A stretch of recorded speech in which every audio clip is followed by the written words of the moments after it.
Hi there, it's me. February 2022 update. You can still hear the wind, the end of the few storms that we've had here in the UK. Quite bad. Someone there in a car wondering why am I talking to myself. Anyway, we're going off. Good. Oh, it's a Volvo. Oh well. Okay, right. So on Sunday I did a record fair, a very nice one, easy to park at. About 10 sellers, I suppose. It was pretty chocker. Yeah, that's good because if there's so many sellers, then people go into a big hall. They either go one way or the other, and then you could well be forgotten about, really, to be honest. And by the time they come to you, they've spent all their money. So no point in that, really, is there? And when you get regular at a fair, people get to know you, I suppose, or they sort of you know what to expect. So I did okay. I sold some stuff I didn't want, and I swapped with dealers. So I think nearly apart from one record here, I think it was all stuff that I swapped with other sellers.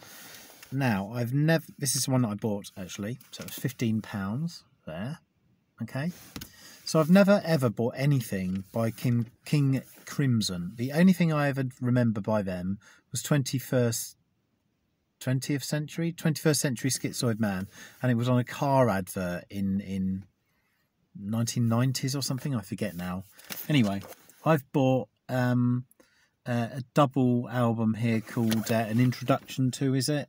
And all the liner notes of A Young Person's Guide To, yeah, and all the liner notes. So here it is. I'll take it out of here, I suppose, and show it to you. There we go. So they've got all the albums that it's from. I think it's up to about 1976 album, I think. It's got a really nice booklet here. Robert Fripp has written with sort of like a diary of how the band progressed. I started reading it, actually. It was really interesting. I've never dipped into them.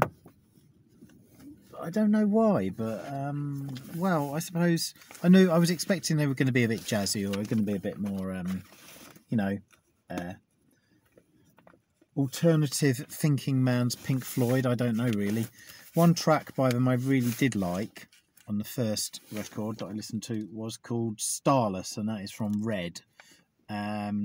Some of the ones from the first album, yeah, they're okay. I'll probably get into them a bit, but this will do for me now anyway. A very nice picture by someone called Fergus Hall there, that the seller next to me was telling me about. And a picture on the back there as well. It's on Ireland. Do I need to show the label as well? Yeah, let's show the label. It's good nick for 15 quid though. When I looked up how much it's it's one of those sort of labels anyway. So there you go. Yeah, it's not cheap, is it? These sort of old original albums. Right. I suppose that's all I need to say about that, really. Otherwise I'll be going on for ages. Now, I've seen the original Twin Peaks series, and I like and the original soundtrack. Angelo Badalamenti. This is from a series from about 4 years ago, and it's got, who's it got on it? Nine Inch Nails and Sean Colvin doing Viva Las Vegas, Eddie Vedder. One track from Julie Cruz, the original theme tune as well. The Veils. Yeah, I just thought I swapped it, so it was about 10 quid, I think, or something. Yeah. I don't know anything about the series apart from Agent Cooper goes back there 30 years later. Billy Fury. Can I say that English Elvis, or there's a picture of him here with Elvis, I think, down there.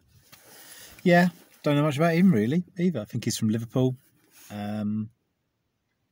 Yeah, I'm guessing that he sort of got swept away when the Beatles came along.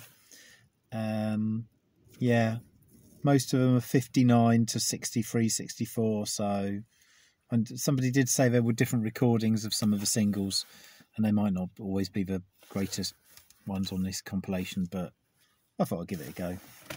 As this one, Grand Funk Hits, on Capitol reissue, EMI Capitol. It's a green label for those of you that are interested. Ennio Morricone. You know, I think some of these I'm just going to end up swapping or something again. I don't know. I mean, you know, because I got rid of something I didn't really want, and then, well, let's see what happens anyway. Here's a double album by Bob Dylan, Greatest Hits Volume 2. So I don't have hardly any Bob Dylan from this period. I've got Slow Train coming, but this is before that. So I'm guessing a majority of it is his 70s, late 60s, 70s stuff, I suppose. Yeah. Well, you know, there you go. Next up, we have got a film. I don't know. It's called Electroglide in Blue and features some policemen on the cover. I know very little about it apart from when I opened it up. It looked interesting and almost a little bit like a road movie sort of thing, like Easy Rider or something. Yeah, just because it was a swap, I just sort of went along with it. Really, the one that I got rid of, I got about 6 of these in return, and it wasn't really that. It wasn't actually that amazing record. It was a mono. What was it? William R. Strickland. It was a mono of an album on Decca, I think. Yeah, wasn't that great, so I just thought I'd try some different stuff, really, including this as well. Millie Jackson caught up, so this is a record about her having an affair with a married man. Be quite interesting to mix it in with Barry White, I was thinking, actually. Here she is on the back. It's got its corner cut off there. Yeah, so not 4 sharp corners there. Boney M. BDSM Boney M. Belfast is on here. I would have thought Richard McCook would be familiar with this album. Not because of Belfast, but because he likes Boney M. Ma Baker's on here. Also a version of Have You Ever Seen the Rain? And yeah, some other tracks. Gloria, Can You Waddle? Don't know that one. I think the one before, the one after might be better, but who am I to say? A Boney M connoisseur, and a couple of other things here. We've got a Liverpool Football Club album. Was this £1? I can't remember now. But I can only really recognise Ian St John there. Maybe 1 or 2 others. Yeah. Bill Shankly there at the top. Killer. That was £1. Adamski. KT3, Chaos Theory 3. So you've got Sesame's Treat, Smart, Ease. With the, what was that? The Sesame Street theme tune sample. Prog Khan. Rave Alert. Alternate. With their masks on. That kind of stuff. This is on, what's it on? Telstar. Yeah, it's worth more than £1, I can tell you that. You know, that sort of stuff on vinyl. Yeah, no one was really buying this on vinyl in '92. I don't even think DJs would have bought that on an album. So, you know, just sound like some dealer, don't I? Really. The Kinks, Rats, an 8-man. Don't know much about Green on Red, apart from they're like a 80s originally sort of band. Mooted, maybe didn't quite, obviously didn't do what REM did. That's who I would sort of compare them to. It's Gas Food Lodging, I recognise the title.